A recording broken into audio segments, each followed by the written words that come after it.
Hello friends, I am Prashant. You are watching Education Stuff YouTube channel. Today we will be discussing the final article. This is the fourth article, part 4 of our editorial discussion. Today is 4th June 2020.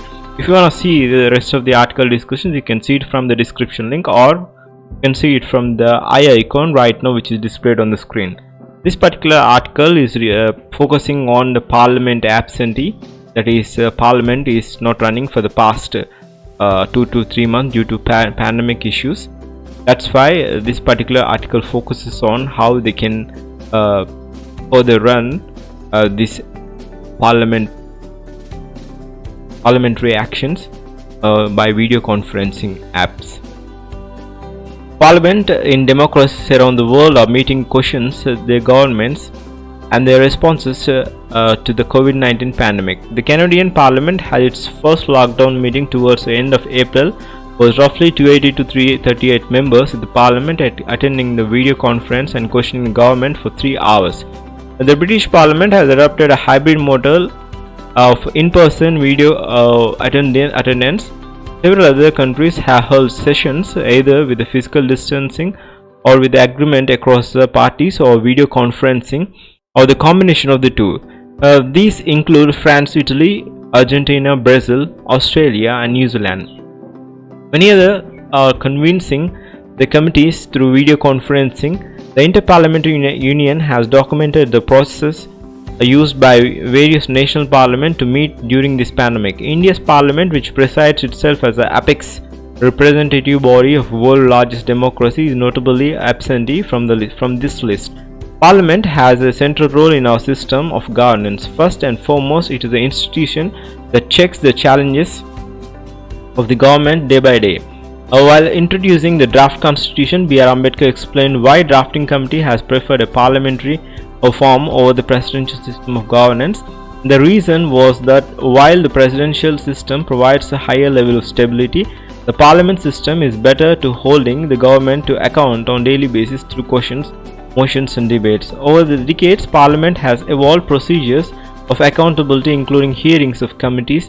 The fact that the Parliament and its committees have not met for over the 2 months indicates the absence and scrutiny of government actions. National law are made by Parliament. The current steps by the central government are being taken under the Disaster Management Act 2005, which was not designed to handle epidemics. The reason is that the central government had no other choice, as there was no other law that provides it the power to impose a lockdown across the country, which needed to arrest the spread of the disease. This misses the point that the Parliament, which was meeting till a day before the national lockdown was announced, could have passed an appropriate act. This is what many other countries have done, an act with suitable checks and an expiry date which could be renewed by the Parliament if required. The Constitution requires all expenditure by the government to be approved by the Parliament. The government has announced a series of measures to address the economic crisis sparked by health crisis and the lockdown.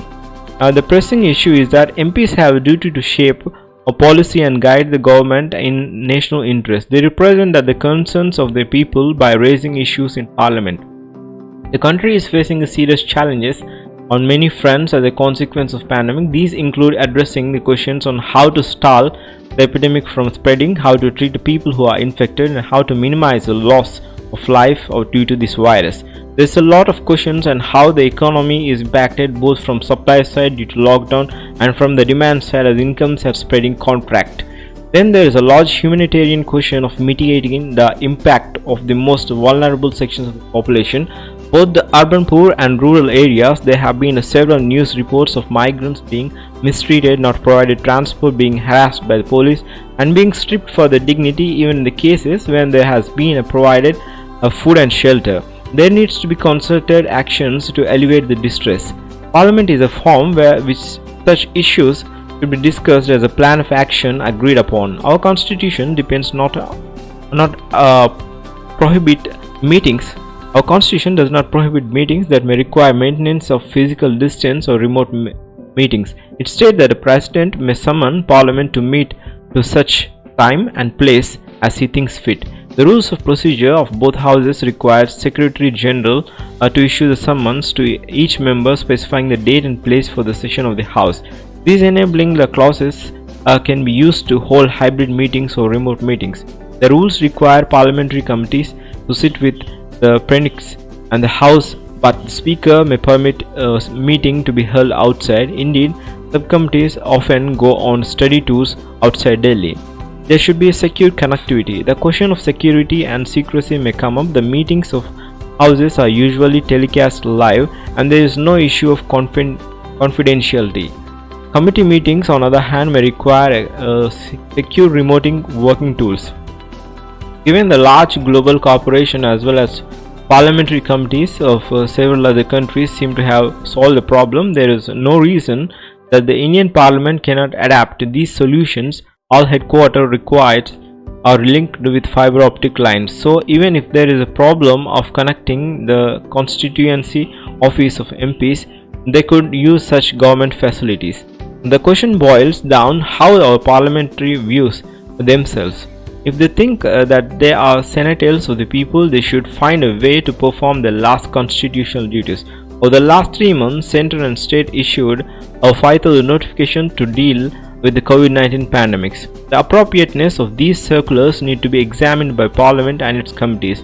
In ordinary times, Parliament would have its next session in the second half of July.